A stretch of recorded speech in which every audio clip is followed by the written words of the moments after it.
নমস্কার বন্ধুরা, অন্নপূর্ণার হেসেলে সবাইকে স্বাগত জানিয়ে ভিডিওটি স্টার্ট করছি।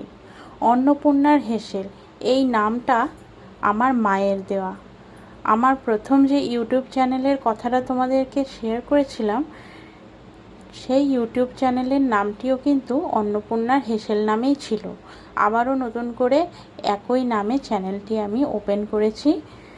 তো তোমরা যারা যারা আমার প্রথম ভিডিওটি দেখোনি, অবশ্যই আমার চ্যানেলে গিয়ে আমার প্রথম ভিডিওটা দেখে নিও আর আমাকে একটুখানি সাপোর্ট করে দিও।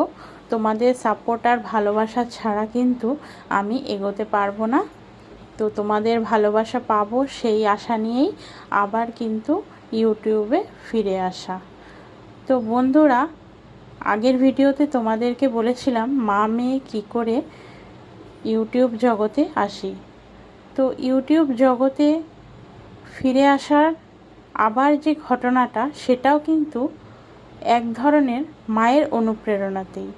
তখন প্রথম যখন ইউটিউব চলেছিলাম, তখন মা অতটা ভিডিও করতে চাইতো না। আমি মাকে জোর করে করে ভিডিও করাতাম। সেই ভিডিও করতে গিয়ে কত গালি বকা ঝাঁটা অনেক শুনতে হয়েছে, কারণ মা তখন ক্যামেরার সামনেই আসতে চাইতো না। আমি জোর করে মাকে ক্যামেরার সামনে আনতাম, আর মা মাঝে মাঝে যখন খুব কাজের তাড়া থাকতো, তখন ভিডিও করতে বললে খুব রেগে যেত, আর রেগে গিয়ে অনেকবার অনেক বকাঝকা করতো। তো যাই হোক, সেগুলো খুবই ভালো স্মৃতি ছিল। এখন তো মায়ের থেকে দূরে আছি, তাই মায়ের বকাঝকাগুলোও খুব মিস করি। তবে এই নতুন আবার চ্যানেলটা খোলার পেছনে শুধু মা নয়, এখন আমার হাজব্যান্ডও আমার পাশে আছে। আমার হাজব্যান্ডও আমাকে প্রচুরভাবে সাপোর্ট করেছে আর খুব অনুপ্রেরণা জুগিয়েছে যাতে আমি আবার ভিডিও করা স্টার্ট করি। তো একদিকে মা আর একদিকে হাজব্যান্ড, এই দুজন আমার লাইফের খুবই ইম্পর্ট্যান্ট মানুষ, আর এই দুজনের অনুপ্রেরণায় আমি কিন্তু আবার ইউটিউব চ্যানেলটা স্টার্ট করেছি।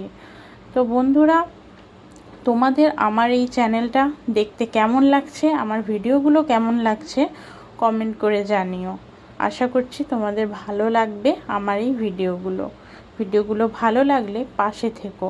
খুব সাধারণভাবে বাঙালিয়ানা রান্নাই আমি তোমাদের সঙ্গে শেয়ার করছি। তো আশা করছি তোমাদের ভালো লাগছে। তো কেমন লাগছে কমেন্ট করো। আর বন্ধুরা, তোমরা কে কোথা থেকে দেখছো আমার ভিডিওটা, সেটাও কমেন্ট করে জানাতে ভুলো না। তোমাদের কমেন্টের অপেক্ষায় রইলাম। টাটা।